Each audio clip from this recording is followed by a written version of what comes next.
This is Best Friend of the Show, Monica Cabina, artist and colorist on Batman: The Adventures Continue. Hey, this is Jordan Gibson, artist of Batman: The Adventures Continue, and you're listening to the DCAU Review. Streaming at DCAUreview.com. On your favorite podcast app.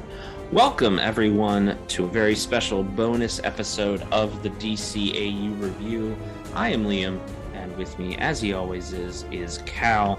Cal, it's a new year, and lucky for us, there's a new season of Batman: The Adventures Continues hitting shelves. Issue 1 is here today. It actually came out this past week, and we've had some time to absorb it. We've had some time to think of our own thoughts, and here we are discussing issue 1, season 3, Batman: The Adventures Continue. And what a great one to start off on. Man, it feels like it's been so long since we've done a comic review. Right. We were doing them so often just in 2021. Yes. Where it felt like if we ever did another comic review again, it would be too soon. Yes. But now there's been such a layoff. Our last comic review was when Justice League Infinity wrapped up in January of 2022. It is now January of 2023. We went a whole year without any tie-in comics to the DCAU. But this one I'd say has made it worth the wait, because we are kicking off with a banger, as the kids used to say. We're red hot out of the gate here, picking up some threads that we left off from season 2 of Batman: The Adventures Continue. And it goes without saying, there's going to be spoilers. We're going to be discussing the plot here for the latest issue. If this will prevent you from going out and purchasing this copy, we beg of you to stop right now. Yes. Because it is worth your couple bucks to go out and buy this issue or buy it digitally, read it, enjoy it, because this truly feels like an authentic trip back to the Batman, the animated series world in so many different ways, as we'll talk about here as we go through the story that's being told here. Alan Burnett and Paul Dini, of course, back writing this issue. And then, of course, best friend of the show, Monica Cabina, and friend of the program, also quickly becoming second best friend of the show, Jordan Gibson, also worked on this with letters from Josh Reed. So we have some great interior artwork, and while we've known about this for some time, that this was in the pipeline, it took a little bit longer to get here, but it made it all that much sweeter when we finally got it in hand this week, I'd say. Absolutely, yeah. A little backstory. No telling on who our sources were, but we were aware that this was coming out for darn near 10 months.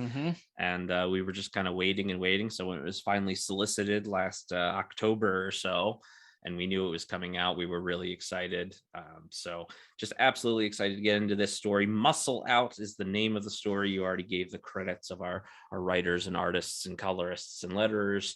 So we jump right in, Cal. We'll talk about the story first, and then we'll go back and kind of chat about our favorite parts when it comes to the art. And then we'll actually be kicking to an interview that we recorded as well with the artist of this very comic, Jordan Gibson, to close us out this week. So you can look forward to that. But yeah, as we kick it off, we're starting out with this character that we met in season 2 in the previous issue, the first issue that Jordan and Monica did together back in season 2, issue 4. And he's in prison after the events of that comics, after he had tried to kill Montoya and her partner. And the problem is, even though he's in prison, when you're like a mob guy, when you're an assassin, and you have that much dirt on the underworld of Gotham City, prison really isn't good enough. So not a safe place for you. Absolutely. So right from the very first page of the issue, as the Muscle is getting out of the shower, we see that none other than Killer Croc is here to try to collect on the bounty that's been placed on his head. And we see very quickly that things are not safe in Blackgate for Mr. Delgado, as his civilian identity is. But thankfully, Batman comes in very quickly to save the day, having been sort of made aware of that there was going to be an attempt on the Muscle's life, and Batman saves the day, even though the Muscle himself is not particularly happy or doesn't believe he needed the help. But as we're introduced to first of what are quite a few returning kind of surprise little fun cameos, where we have the return of D.A. Van Dorn, Janet Van Dorn. I always want to call her Janet Van Dyne because that's the wasp's name. But yes, Janet Van Dorn, that's right, is here returning from, of course, we haven't covered it yet in the show, but from the legendary episode Trial and a few other appearances. She's here, and she's looking to get the Muscle to cut a deal to take on some extra protection in exchange for his cooperation and testimony to put some of these mob bosses that he's worked for behind bars as well. Yeah, and let's just say he's not all that cooperative, despite Miss Van Dorn's pleas and her pointing out the fact that there have been multiple attempts on his life.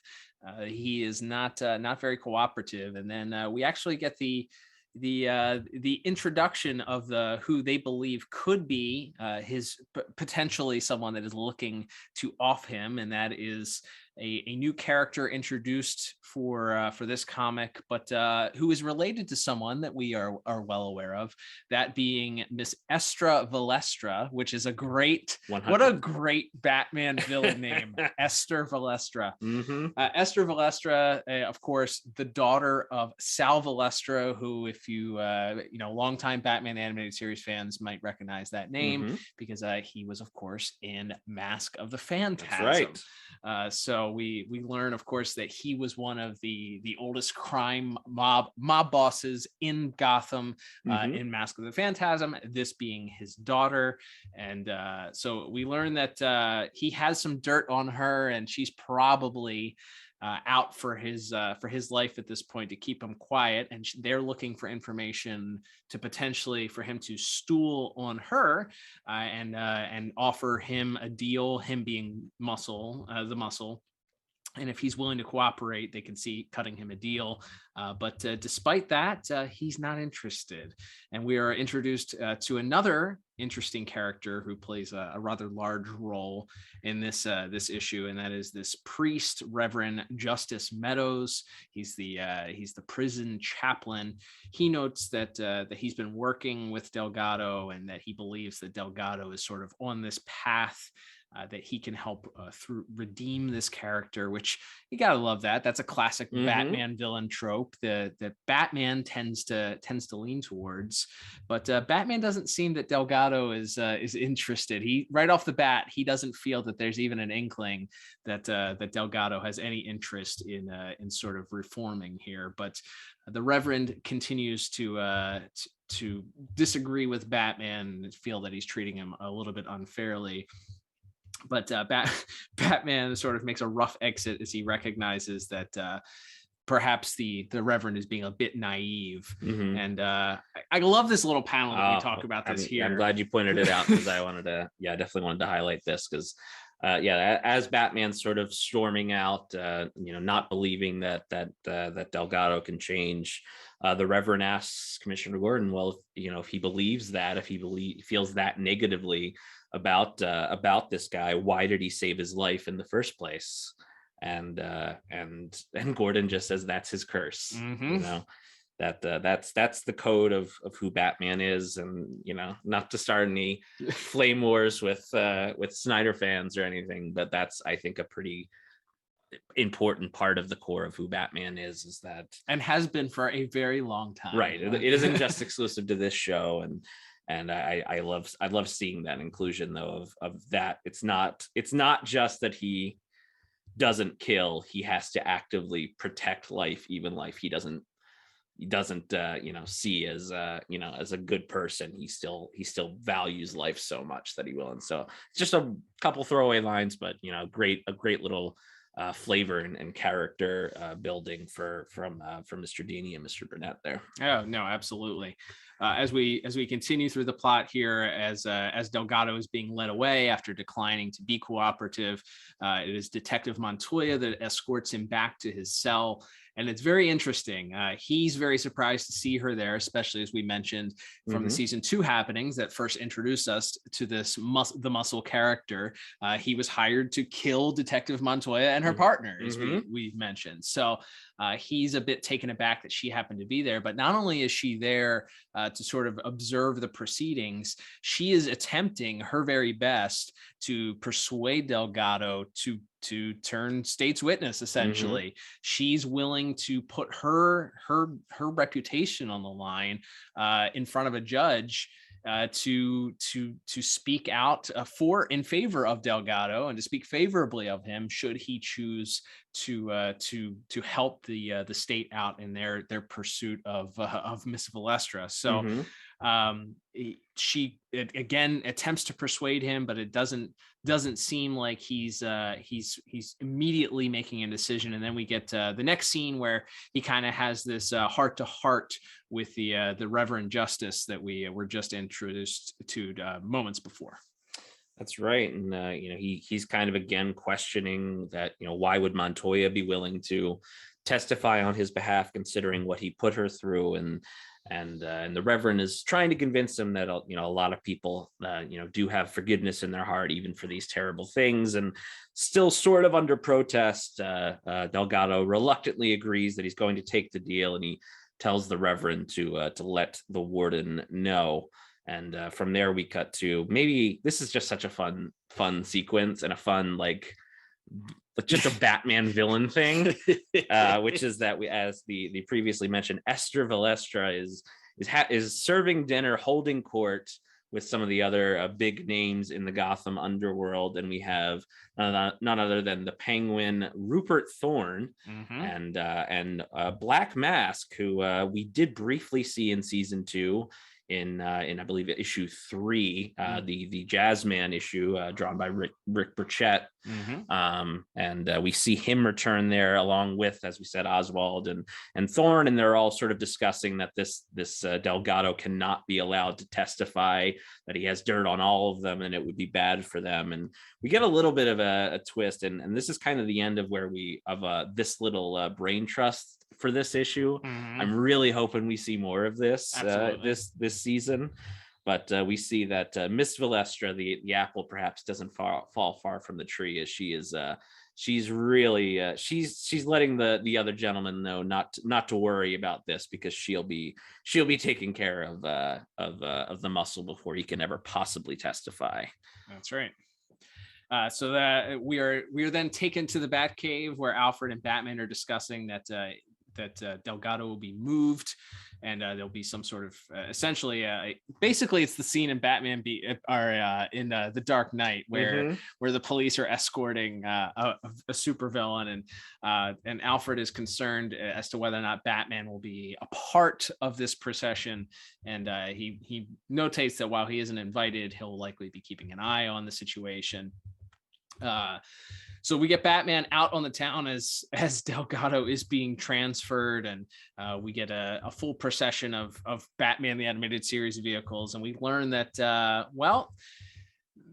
Reverend did indeed promise his help to Delgado, and he did so in maybe some underhanded, not so priestly ways, and he hid looks like some sort of device to help pick his locks in his cross necklace.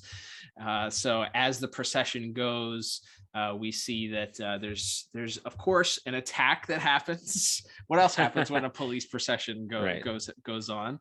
But there's a full-blown attack there, likely led by Miss Valestra, as they've decided to take out the procession of transport. I think there's a sly Arkham game reference in here, really, as to when the Batmobile screeches into the frame, and we see one of the thugs realize that he shouts, "It's the freaking bat," which is a line. If you played Arkham City, you heard that line 3 trillion times. So, there you go. Maybe a coincidence, but of course, Paul Dini, also the writer on that game, so wouldn't be surprised if that was a little there you go, little sly Easter egg there. But yes, we get some action there as Batman takes down some of the assassins and goes to protect Renee, as there's another explosion, and it appears to Batman and Montoya that in fact the explosion took Delgado's life. But the next few panels, it's very clear that that's not the case. And in fact, Delgado is quite well and is back in his costume as the Muscle, thanks to none other than this Stonegate chaplain, the Reverend Justice. He is in fact orchestrated all of this, and in fact collected a fee from the Muscle for his help, and he lets the Muscle know he's actually gotten about double that fee, as he took the money from the Muscle and then immediately took a little extra money from none other than Esther Valestra to trap him. It's a double cross. It's a double triple cross, dogs and cats living together. And we actually find out who facilitated this trap, as he's sort of he's standing in a small room, and then these bars drop from the ceiling, and we find out that the locksmith, the warden of this new prison that the Muscle finds himself in, is none other, and what a freaking great idea, to bring in Lockup from, of course, the titularly titled animated series episode, and not really a lot of appearances even in tie-in media since. Lockup has also taken some money from the mob, and he is preparing to off the Muscle when thankfully Batman arrives, and it's time for this sort of strange bedfellows three-way fight. And at the end, as Batman must both protect the Muscle and try to take down Lockup, and kind of also fight the Muscle at the same time. It creates this really dramatic final fight. And Lockup has these drones. We'll talk about a lot more of this when we talk about the art, but we get our big fight. Lockup has these drones, and Batman and the Muscle are dealing with those. It actually looks like the Muscle can get away, and that Batman might be in quite a bit of trouble here.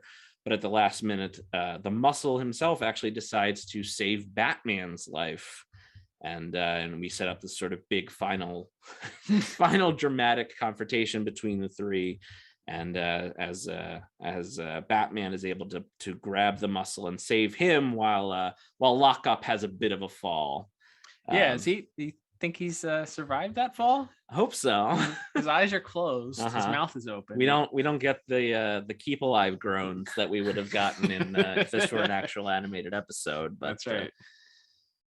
But yeah, to wrap things up, as Batman also, he ends up saving the Muscle from the fall, so we know that he is alive. We know the Muscle is alive, and Batman makes a point of notating that the Muscle, in fact, will be testifying as he agreed to, after all.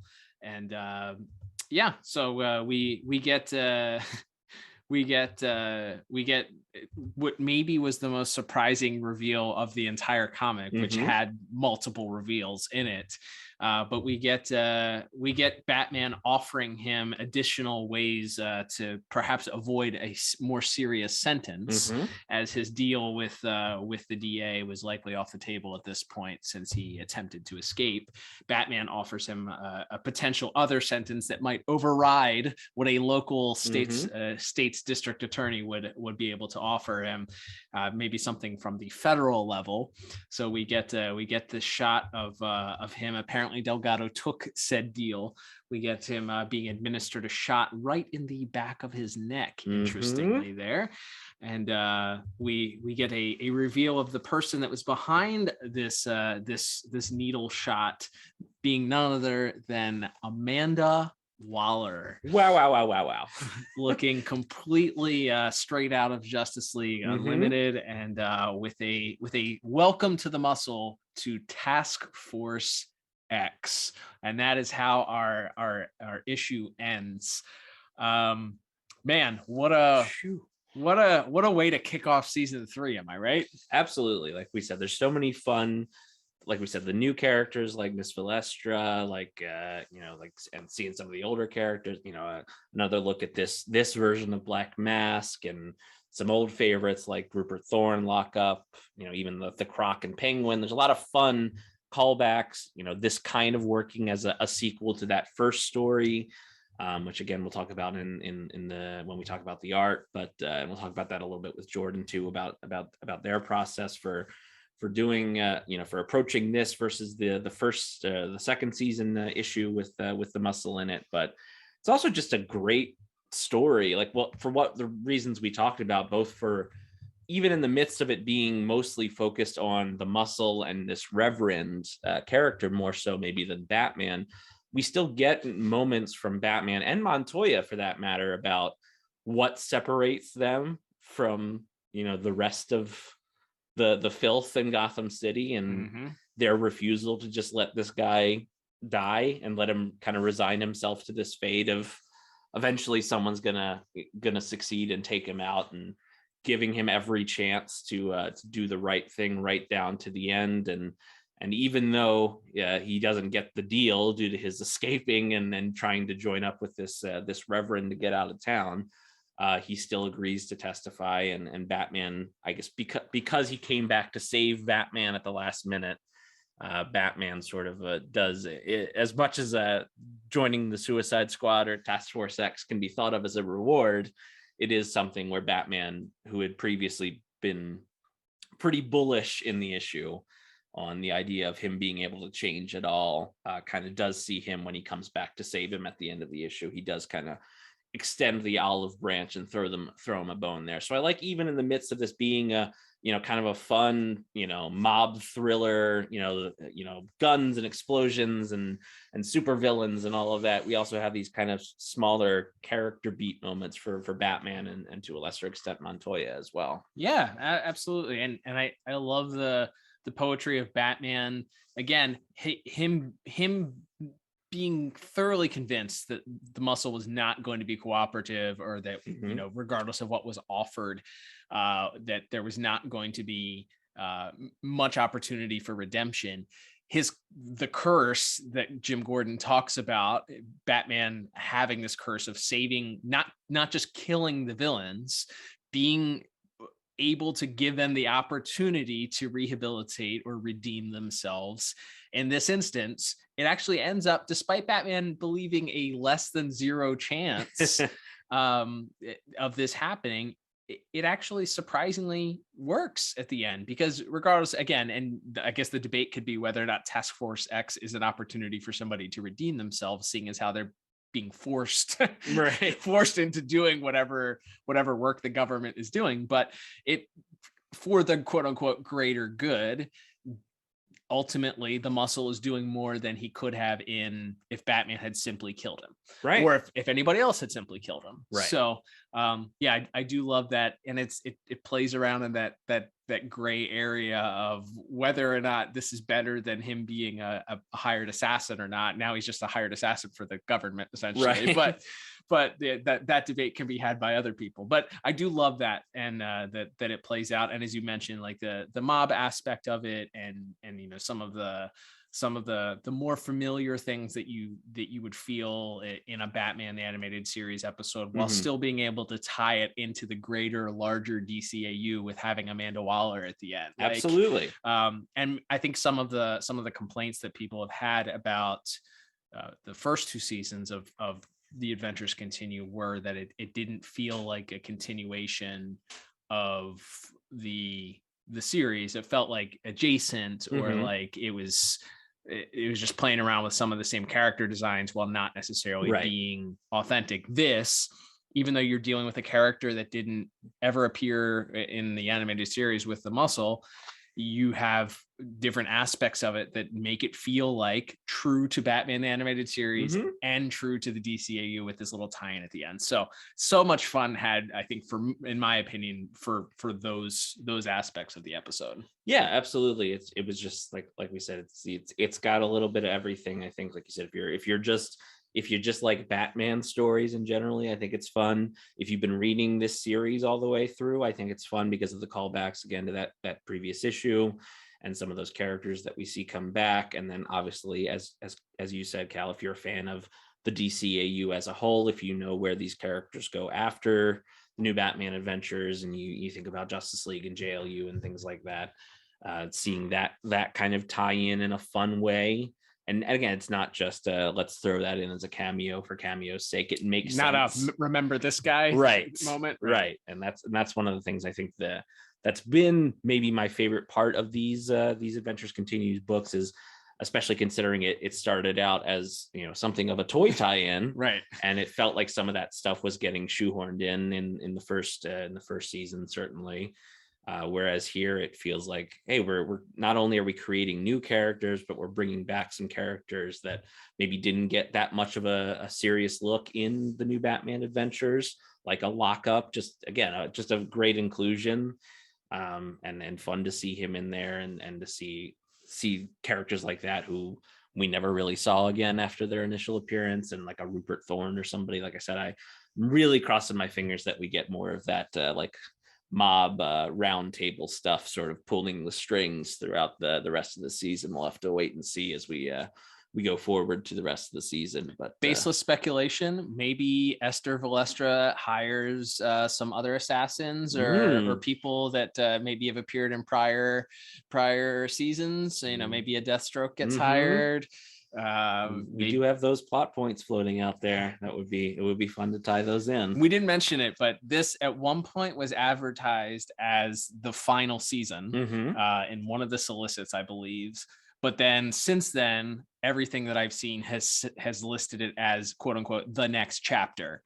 So it kind of remains to be seen whether or not this is the final season, or if they're kind of leaving it kind of open-ended based on how it's received, or you know how sales are, what happens, what company owns Warner Brothers in 6 months. Always the biggest. That's always going to be the biggest decider of all of these things. But yeah, I would hope they would be open to doing more. I think especially not that they would try to capitalize on that, but I think certainly in the wake of of the passing of Kevin Conroy, there's only going to be more desire and hunger for more stories told in this world. And unfortunately, with Kevin's passing, we can't really see any more, adventures on the screen for the DCAU. But they can certainly live on in these comics, especially when you have people like Alan Burnett and Paul Dini coming on to write, or obviously when with the Justice League Infinity comic, you had James Tucker and J.M. DeMatteis, and then so many incredible artists and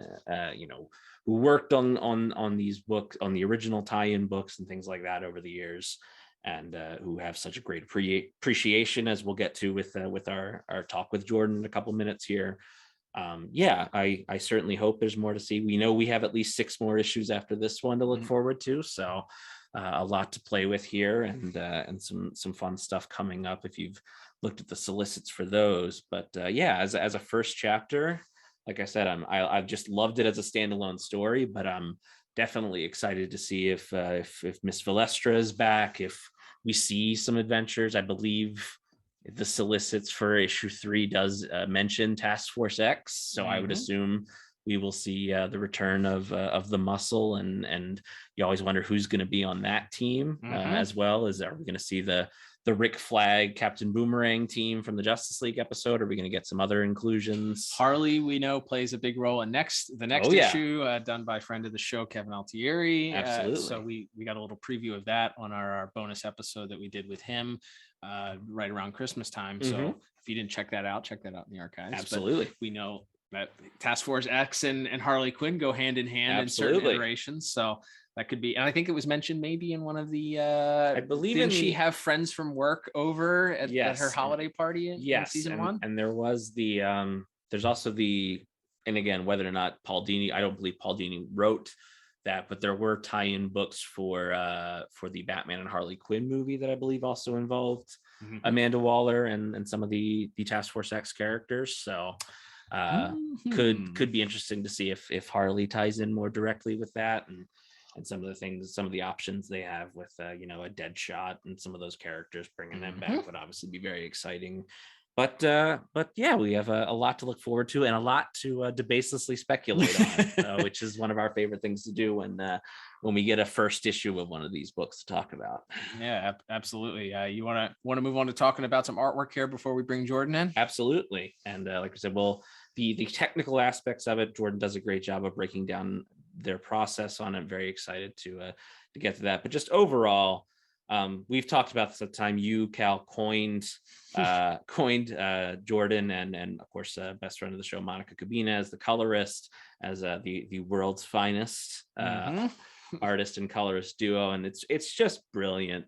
And we certainly talked to Jordan a lot about how he blended the old Batman the Animated Series style, the dark Deco style, with this more modern TNBA style. But again, there's just so many, especially when you get into the action sequences at the end with the explosions and the bright reds and oranges, and you think of there's a few panels that really stick out. The opening fight with Croc is tremendous fun. I love the lighting and the coloring in that mob round table scene. I just think it's just perfect. And then yes, I think there's one panel in particular that stands out when Batman's overseeing the transfer, that it's like if Neil Adams and Bruce Timm had a baby. Like, it's because I feel like there's a lot of shots of, or even like a Todd McFarlane Batman, I feel like there's always silhouette and a big, the big moon behind them, and the bright red sky of that, that we saw in the new Batman Adventures behind him. Just incredible stuff. And then the final fight with Lockup coming in is such a hoot as well. But what stood out for you as far as art? Well, we'll talk about it in just a minute, and some of the things that we liked with when we have Jordan talk about it from his perspective of how everything came together. But other than the fact that this feels authentically down to the details of cross hatching and some of the way that the backgrounds look and feel as if this was taken directly from a Batman the Animated Series. They talked about the Eric Radomski dark Deco was the coined term that they used when they did the original Batman the Animated Series, where they would take this black paper and they would color on top of that, and that's how the show retained so much of its character of darkness and night, and became the signature for that series. Jordan did an incredible job of translating that to this comic book in so many of the different panels. If you look at individual panels up close, you can see that cross hatching, and that it looks essentially like it looks like coloring on top of dark paper. He's able to get that effect translated over to this. But I would say, best friend of the show, Monica Kubina, did an incredible job at also adapting to that. A lot of times her work stands out as these bright, rich, deep red colors, especially when she's working with Ty Templeton, especially earlier on in those issues from season 1 and a couple of the ones from season 2. That they're rich, they're bright, they retain that sort of new Batman Adventures feel. This, I felt like she went with a different color palette. There's a lot of darker blues, and it feels colder, darker. She adapted such an incredible way to that more classic BTAS style that Jordan went with. So we do get a cooler, colder, darker issue. There's definitely the deep red skies of Gotham, but there's some darkness even within those. It's not the stark red that we're used to.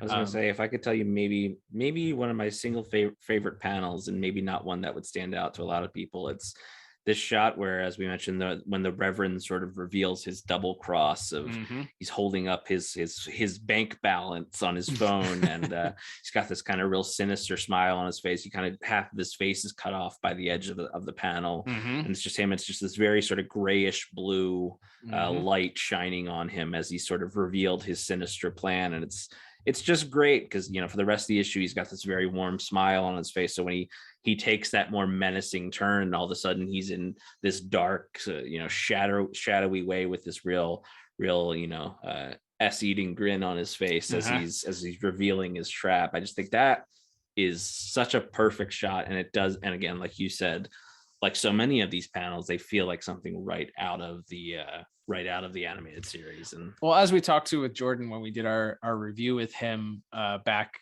in the archives, if you want his Silicon Soul last year was a great episode to check out. But he talked about how this show meant so much to him, and clearly there was a lot of research done in capturing that feel. But the dark element is something that is throughout the entire comic book. There's so much shadow used. There's so much more of the shadow play than we're typically used to. I'd say I think other artists, including Mr. Templeton, do their version of that, but this feels so much truer to those original BTAS episodes, in that if you go back and watch especially the original broadcast versions of those, or some of the before they got cleaned up and HD'd, those shows are so dark. Yes, it's it's so dark and so grainy. But Jordan did such an incredible job of capturing that. And like I said, Monica, she's even put it out on her social media about having to adapt to different styles, and she's done an incredible job of adapting, going from Ty Templeton to Rick Burkett to Jordan. We know that she put out on her social media the process as she's been going through working with Kevin Altieri's pencils. Very different artists all working in the same medium with different styles that she has to adapt to. And I feel like every time it's asked of her to adapt to a different style, man, she just knocks it out of the park. Everything still, the colors still pop. It still feels like the same universe, regardless of who the artist is. And I can't imagine that's an easy task to have to adapt to the way that you just color something. But I'm looking forward to seeing how she does with Kevin's pencils for next issue. And absolutely. Again, World's Finest is continues to be my moniker for her and Jordan to get working together. Yeah, let us brag on our friend for a moment. She's immeasurably talented. Yep. And one of the coolest people you'll ever meet. So very excited. Hopefully, fingers crossed, Monica, if you're listening, we're just going to put you on the spot now. We'd like to have her on for something similar to what we did with Jordan today, where we just get to pick her brain about one of the issues as it's coming out, as we're reviewing it. So hopefully we can set that up sometime in the next, like we said, we got at least 6 more issues to go here. So we'd love to have her on to pick her brain about her process, certainly when it comes to working with at least so far 3 different pencilers or artists on this series in particular. So I'm sure that's going to be like you said, a challenge and one that I'm sure she's very capable of rising to. So definitely looking forward to hopefully having Monica back on soon as well. Absolutely. Last thing I'll mention is there is of course, with this comes the different variant covers, as there are each and every time they've done these. It seems like there's 4 or 5 different covers for each and every issue. But some of the coolest things that they decided to do with this with this season was we have one particular artist who's been tasked with doing covers that are homages to the title cards. And the title card for this one, for Muscle Out, as it's the issue is called, is another spectacular one. Let's talk a little bit just about their choice and how they do things and what we have coming from them. Yeah, so we have to thank Hayden Sherman, who will be doing these title card variants for every issue. Really just a great kind of stark, a simple one, but it works very well, again, especially once you've read the story. We just see sort of a silhouette of Delgado standing in front of a mirror, and he has that cross around his neck. You wouldn't think anything of it if you're just looking at the issue, which again plays into that classic title card thing. So many of the title cards give you little sneak peeks or tell you a little bit of the story that's going to come and make sense when you go back and rewatch it. But yeah, it's interesting looking at that one and seeing the cross necklace and how prominent, not only it containing the thing that allowed him to escape, but of course the relationship with the priest and how the priest ends up being such a big player in the issue is very sneaky. It's very great job. So great job by Hayden Sherman on there. You can follow them on Instagram at Clean Lined.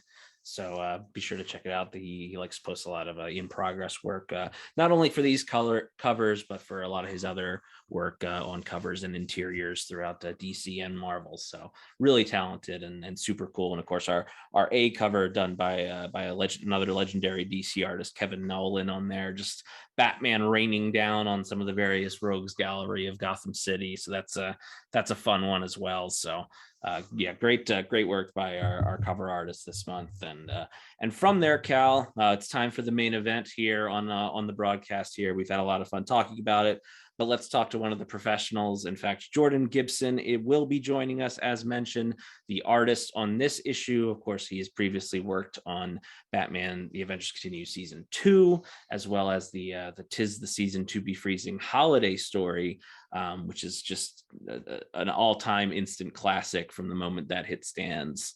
And we got to pick their brain about their influences and what they brought to this issue as far as character designs and just their overall process. So very excited to throw it over to ourselves as we interview and chat with Jordan about Batman: The Adventures Continue Season 3, Issue 1. All right, Liam. So we are here with our special guest correspondent, who just happens to be the featured artist on this issue of Batman: The Adventures Continue Season 3, artist extraordinaire, friend of the show, Jordan Gibson. Jordan, welcome back to the podcast. Thanks so much for joining us. Hey guys, thanks for having me back. Oh man, super excited to get you back on. Appreciate you making time for us, and let's nerd out a little bit about about this stuff. All right, so we're going to start off with a hot question here. We knew for some time here that this was in the books. We couldn't say anything. We didn't say anything. But we had some sources that gave us some information that said that this was coming. So that was probably 9-10 months ago. So what was it like to finally see this come out in print and on the shelves this week? Oh man, I mean, it's great. I put a lot of work into this one in particular too, just because I was like, oh, I hope it looks good again. I hope I can make another one that's cool. So, I think I can speak for Liam and fans of the DCAU and saying mission accomplished. Thanks, man. Fantastic. Absolutely fantastic.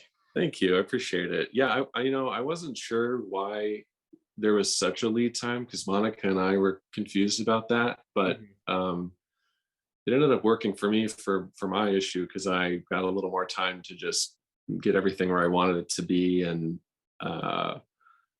design everybody. There are a couple of I wasn't. Sometimes you forget to factor in design time to figure out stuff like that, and especially with some of the characters that were in here, it's okay, I really want to make sure I can give them the right vibe to translate them over to the other show. But it was, man, feels like it's been about 5 years since that last interview. Fantastic. But I left it all in the pages, so. I mean, I was going to say it's show, and we were going to ask, and you already kind of touched on the designs a little bit, but what were the main differences and similarities between how you approached this issue versus either the holiday special or going back to your issue in Season 2? Yeah, so I guess just because for me it felt like up to that point, in some ways it felt like a fluke, and I think there was I just put a lot of time into studying all the artists I wanted to look at, and trying to figure out other dudes that all those guys were inspired by that I hadn't really touched upon yet. So I got really into all the EC Comics guys, and because the guys who also went on, they would do Mad and stuff. Alex Toth was huge, and I just bought everything. Yeah. That's incredible. We just had Kevin Altieri on the show, and he mentioned how Toth was such a pivotal part of his design style. The irony, Kevin obviously taking over it for issue 2 in this series and being such an incredible influence. I mean, incredible part of the original show. So it's kind of full circle here. It's it's our George Lucas. It's poetry. It rhymes. Moment for our show. The more I studied it and stuff, it's pretty clear that he is such a huge influence for all those guys, and it makes sense that his comics are incredible. What else did I look at? Just God, I don't know what else did I not look at is kind of how I was looking at every Batman Adventures comic I could find that was cool, or a Darwin Cook or Glenn Murakami. I was looking at everybody, just trying to just for nailing down like design stuff too. So that makes sense. Kevin also mentioned in our interview that you don't name the bad artists. So of course you're just going to be like, yeah, all the good Batman artists were the ones. Well, everybody in the DCAU is pretty awesome when it comes to the tie-in comics. So yeah, I was looking at pretty much everybody in there. Another big thing too, I did a little reference at the time, but Hitchcock, which I know Kevin and other guys have also mentioned before, Hitchcock is huge influence. And I just went back and watched a ton of them this last November into December, and it was like, oh yeah, man, you can even like there's stuff where you're like, because there's a bunch that I hadn't seen yet, and you're like, oh, I see where they got this and this and this. Like it's so much is in there, and it's so cool. That's awesome. So yeah. Well, speaking of what eventually was translated to the page through your artwork, I would say that you, down to the minute details, I was noticing in my first look through, read through, that you perfectly captured the dark deco essence of what the Batman the Animated Series was known for. What was the process for you as far as like translating that from what we know as the animated style, but like stuff like down to the cross hatching that I saw and some of the shading choices that you picked? Like I looked at it and I was like, this looks like what they talked about. Those original drawings were done on the dark paper with the bright colors. You know, what was that process for you, like translating what we would see on in animation to something and being so truthful and faithful to that in a 2D comic world? Yeah, that's because I think for me, that has always been one of my favorite aspects of BTAS too, is how dark that show looks. But typically the tie-in comics are, they're drawn like a regular comic book, which is also cool. But I was just like, I want to make this about like 50% more black. And I want to make the gutters all black. Yep. And anything I can get away with, because I feel like so much of it is like what you can pull out of the shadow to like suggest a bigger space or something like that, or more. I actually was listening to, I'm still so in Batman mode right now. Like I cannot turn it off. I was listening to an interview with Eric Radomski, and he was talking about how like the point of, and yeah, it makes sense. Like the black paper is, it's like pulling, where did he say he grew up in Pittsburgh or somewhere on the East Coast, but it was like a lot of old buildings, and what he felt Gotham was like seeing the light on the buildings between all the darkness and stuff. It's like, yeah, that is what I'm going for too. And it just also like pulling, like, I love the grain in those shows, and I tried to just get as much film grain and stuff, and to just try to make it feel kind of evoke a quality of like the backgrounds in my line art. I would say, again, a huge success. It was one of the things that I noticed, as you said, like not to take anything away from any of the other fantastic artists that have done that or done tie-in comics before, but as I'm reading through this, and I'm reading it on my phone because I couldn't wait to go to the comic store to get the actual physical copy. So I'm like looking through it, and even in the digital versions of this, it's like, man, this looks like the show. It looks like this was done on dark paper, and I mean, Monica's colors, incredible, totally top of it. But yeah, like this looks so maybe the most authentic to the animated style translation that I can say.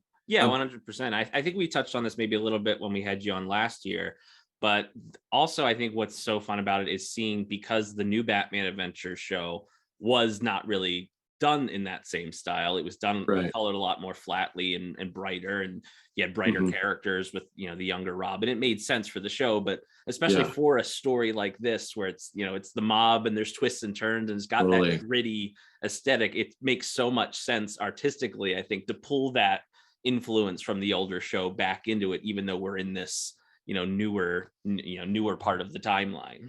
Yeah, thank you. Yeah, I mean, because that's kind of like the more Batman as a property gets away from the animated series, I'm like, the stuff that make this feel the most special and correct to me is the show's focus on noir and like the grittiness of like 20th century America and stuff. Like you need mobsters with Batman. They've got to be in there. Absolutely. And so I was so excited. Like both of my big issues have had like a lot of mob focus in. I was like, great, this is great. Yes. I was actually just watching I Am the Night last night. Such a good and I was like, oh, I think this one imprinted on me big time, especially because I mean, I hit a point with these shows too. I would just go on, there's like websites where people will just like screen cap every other second of the episodes. And I use those a lot. I would just go through and like pull whatever I thought I could use to make it that much more true to whatever. But there's a lot of it froze, like all the prison stuff, the Stonegate or Blackgate stuff in there. I was just like, so I was like, oh yeah, like all of this, the vibe in here. So anyway. Very, very good. Love it. Yeah, and speaking of this, we just briefly touched on, as you said, it took you a little bit longer on the design side of things, because this issue, not only do we have new characters for you to design, from the Reverend to Valestra's daughter to Black Mask, and we're also bringing over some characters from the original BTAS that really hadn't been seen either only a little bit or some cases not at all in this TNBA style. So talk a little bit about your design process for all these kind of new faces that we're seeing, or old faces reimagined here. Totally. Yeah, so it's funny, like, God, every time I flip through one of these scripts, I'm always like, okay, who do I get? Who's in here? What are there? And then like at the end, when Lockup showed up, I was like, yes. On some weird pulls and like some dudes who only got a little time, and then I can do some stuff with them. So I was so psyched. But yeah, for Lockup, for example, like with him was like, okay, I want to keep all these pretty close, so it doesn't feel like jarring. Because I looked at, like, I had my Batman animated book out next to me and looking at all like the new villain designs. It's like, okay, well, I would probably just simplify the color scheme and then just maybe get rid of some stuff that could be seen by the team in the 90s as excess. Like, I think I got rid of some part of his belt or something and stuff like that. But otherwise, I tried to keep it pretty one-to-one. Black Mask was the one I spent the most time on, which is funny because he's not, he's cool that he's in there, but I was just so excited to do him. Yes.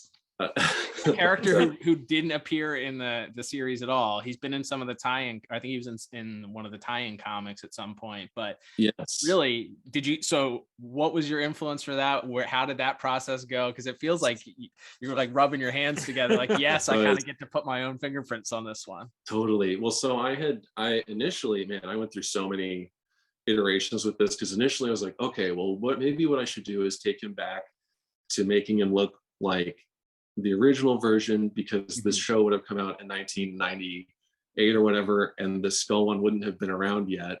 So I should try that one. And I was doing images of that. I was looking at the Ty's design from the other run, and his look in Brave and the Bold, and just trying to like see if I could find something in between there.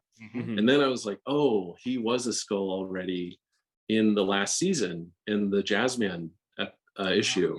Okay. Right. And I was like, oh, okay. So and that was after I had worked on the first design for a while. I was like, well, I'm not going to do that then. So then and it just felt like when I was just flipping through, because I was flipping through all of them too for various things, and I was like, oh yeah, of course, serious.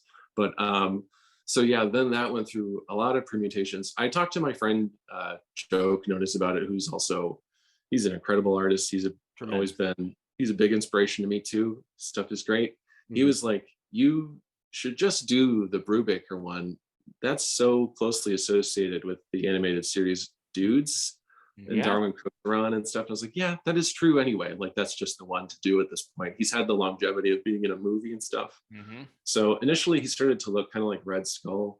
And I was like, this is not, it's not his own thing enough. And then I basically just tried to like, because it's pretty similar to the design in season 2. I just wanted to give him those white skull eyes because I thought they made, I like them. I don't like them on the Joker, but I do think they're really cool. Yes. So I was like, okay, I will give him that. And then I just would like, I looked up like every gross skull head that Bruce or Glenn or whoever had drawn. I was like, okay, we got to get jagged teeth in here and a lot of crinkly lines all over and some dark shadows. And then it kind of just came out of that. That's awesome. Also, from the Red Hood movie too, I was like, the way he's written in this issue reminds me of that kind of. So I tried to pull just a little bit from that and then kind of make its own thing too. I saw a little bit of that in it, so I'm glad the confirmation was there. That's yeah, cool. Yeah, he's really entertaining in that movie. He's great. Yeah. He just already was like, okay, he's screaming the whole time in this, so it's totally the same type of those vibe. guys are like the whole movie. You're like, this just got to worry about his blood pressure. Like he's real. He's just like on edge and screaming all the time and slamming his fist. And you're like, oh man, this guy's totally. Yeah. Drink some water, lay down. Well, was there anything else from the process that you feel like listeners should hear, or like, what at the end of the day I feel like when you ask artists if they're happy with the end product, they always it's another George Lucas reference here. There's always something you go back and you're like, oh, I should have done this differently, or this should have been done differently. Yeah. But are you satisfied with now that you have it in hand? Does it feel like a completed work? It does. Yeah, no, it's there's always stuff, even up to turning it. I was like, oh, because after you look at it for so long, then you see through it and see newer things. You're like, oh, I wish I did this a different way. And then everyone is like, doesn't matter, just go. It looks good. It looks good as it is. And I'm like, nope, it doesn't. It's not perfect yet. But I'm trying to think if there's any other design stuff for anybody else. What about Sal Valestra's daughter? That's a new character. Okay. I was so excited to get to design her. I love that we're bringing in stuff from Mask of the Phantasm. It's my favorite thing. So I was so psyched. In the notes, they asked for someone who looked kind of like Liza Minnelli. Okay. And I drew a couple, and then I believe at one point they were like, Paul or Alan was like, can you make it look more like Liza Minnelli? I was like, yeah, sure I can. That's great. Oh, that makes perfect sense now. Why? I mean, now that you say that, it's like, yeah, you can't not see Liza Minnelli when you look at it. And I love it. I love that she's just crazy, scary Liza Minnelli as a mob boss. That's so fun. And then for the new DA, I try to keep her basically the same, but I was looking at like all the suits in the new adventures, and they're pretty monotone, pretty basic. So I figured, and like, because that's kind of for everybody, they would just go, okay, this is gonna be black and gray. So I was like, okay, we'll keep her a little what do you call that thing? Like tie lapel. Yeah, her little tie thing. We'll make that black and then just make her suit gray and stuff. And then Amanda Waller too. I was like, oh yes, how could I translate her to feel like, what could her clothes look like to feel like TNBA? And I was like, okay, it'll probably just be white and then black underneath too. So yeah, because if I love that the newer look, it's cool how they strip a lot of it down, and when it is animated well, it looks amazing. I do agree though. I wish the backgrounds were still painted on that black paper. But so I was trying to bring both of those vibes together to see what we could get out of it. a Herculean task to say the least. And again, we'll keep complimenting you. Just tremendous. Like I couldn't have been more happy with this. It was thank you, man. even if we don't get any more like Task Force X stuff later on down the line, like that was just tie that in together. It's like, yes, this is the DCAU. I was so excited to get to do that too. I was referencing specific. You can't even see it because it's like that's the other thing too. Is like I try to plan on my word balloons.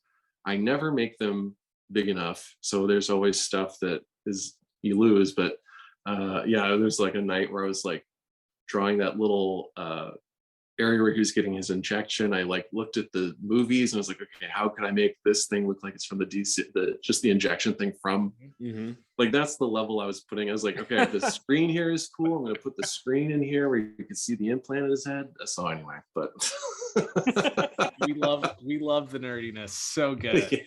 Yeah. On a more somber note, we did want to touch on the fact that, of course, we lost the great Kevin Conroy within the last couple months here, and obviously huge influence. There would be no BTAS without Kevin Conroy. It would not. Absolutely.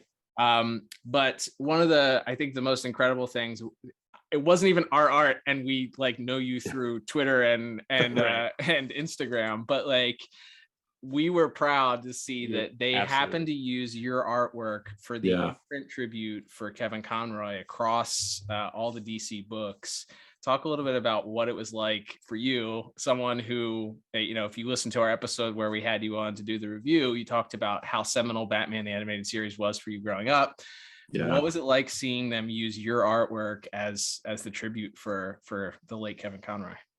It was crazy. I had no idea they were going to do it. I just woke up one day on Twitter and I saw that had been posted. And it was really weird because it was like, God, I am so honored that it's me, that this is the DC official thing they're running. But it's also bittersweet because it's like, oh yeah, this piece is pretty perfect for it, but I wasn't planning on it to be. But it is kind of the same thing. It's like Batman is wistfully thinking about his past, and that's what we're all doing right now. Yeah. So absolutely. I went to I ran to the store and picked up the next issue of Audio Adventures just to see. I was like, I gotta see it in something before, because mine came out next week. And very surreal. But I'm so honored. I got to show it to him. He visited Austin this past year, and I got to meet him, which actually really helped, because I got to, like, it was him and Diane Pershing, John Glover, and Adrienne Barbeau. Oh wow! And I met both Kevin and Lauren like a couple of years ago, and that was huge to me. But just to have like even more cast members, I was like, geez, wow, this is crazy. And I got there to the panel like right as it was starting. I was walking into this through this hallway, and you could already hear Kevin's voice.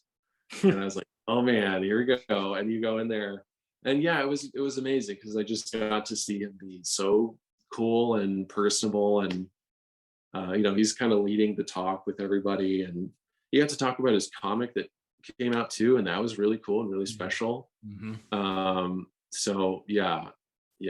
it's been a lot of heavy emotions with it, but ultimately just happy to have been able to pay tribute to him at all, because he's the best. Absolutely. Awesome. I've got to say, if I could ask one parting question, is there a single page or panel from the newest issue that's like, this is my magnum opus, or this is the best thing in there for you? Wow. Let me see. Oh, the other thing I was thinking of other artists too.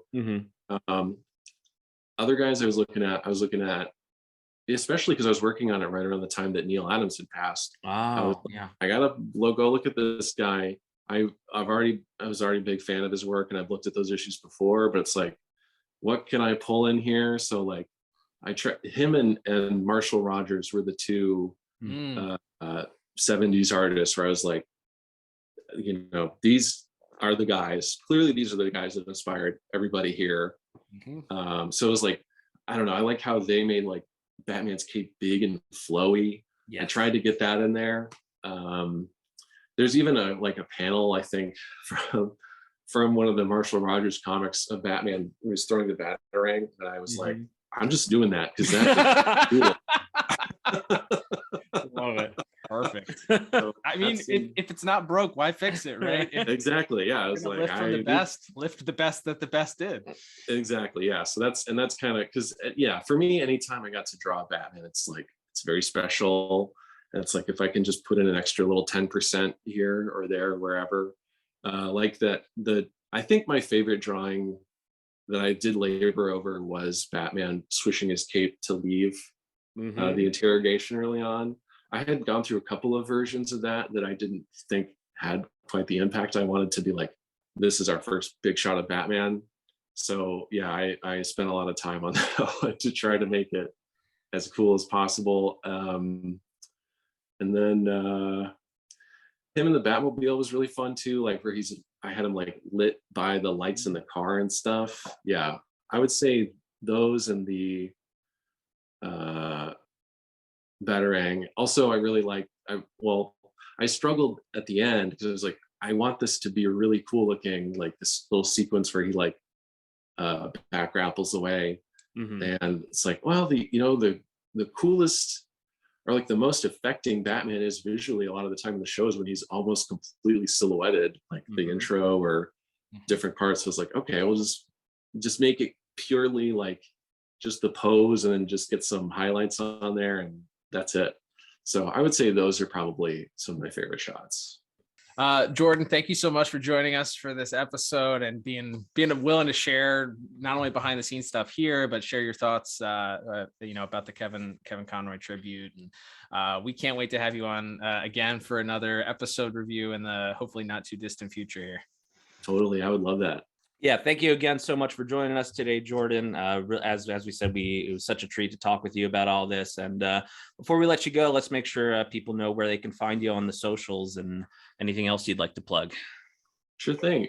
So I'm on Twitter and Instagram as @GibsonAgogo, and you can find me on my website, gibsoncomics.com. I've got a couple of cool variant covers coming up next, and then a couple of other things I can't talk about yet, but I am pretty psyched for. So look out for that. Maybe this year or next year, not sure, but yeah. That's great. All right. Well, go out now, pick up Jordan's copy or the Jordan's issue. We want to make sure this sells really well so that the fine folks at DC invite Jordan back to draw all of the DCAU stuff. Because anytime we get to see your artwork, it's a good day for us. Incredible. Awesome. Thank you guys. Appreciate it. Yeah, thanks for coming on. Well, that was so much fun. Thanks once again. So cool. The best of the best. Jordan is, as we often say, I think we've said it on the air and we've definitely said it to him privately. We're like just cut kindred from spirits. Yes, cut from the same cloth as far as our love for Batman the Animated Series and the DCAU as a whole. Look forward to having Jordan back on the show sometime in the future. But again, can't thank him enough for taking the time to be with us and explain his process. But yeah, Cal, we got, as mentioned, we've got several more issues to talk about, including issue 2 with art by Kevin Altieri and Monica Gabina as well. So a lot to look forward to as we go forward. Yeah, it's going to be great. Glad that we only have one comic to cover per month. It's far. Nice. It's nice that DC has been kind enough not to announce a follow-up to Justice League Infinity, but we shall see. Yeah, it's great. Love having these bonus episodes where we can kind of talk about this, and as always, new content for the listeners and new content for us to enjoy here in 2023. We have new DCAU content, so man, we have a lot to be grateful for. Excited to check out issue 2 with you next month. Absolutely, Cal. So thank you everyone for listening, whether you do so on Apple Podcasts, Google Podcasts, Spotify, or any other third-party podcast app. If that app gives you the option to give us 5 stars and or leave a review, we would appreciate you taking the time to do that. That's a really easy, free way for you to help us out if you enjoy the show. You can also head directly to anchor.fm/DCAU review. And there's actually a donate button if you'd like to buy us a coffee. You can also find merch at DCAUreview.com. You can buy yourself a mug or a shirt or a hat, get something back for your hard-earned dollar.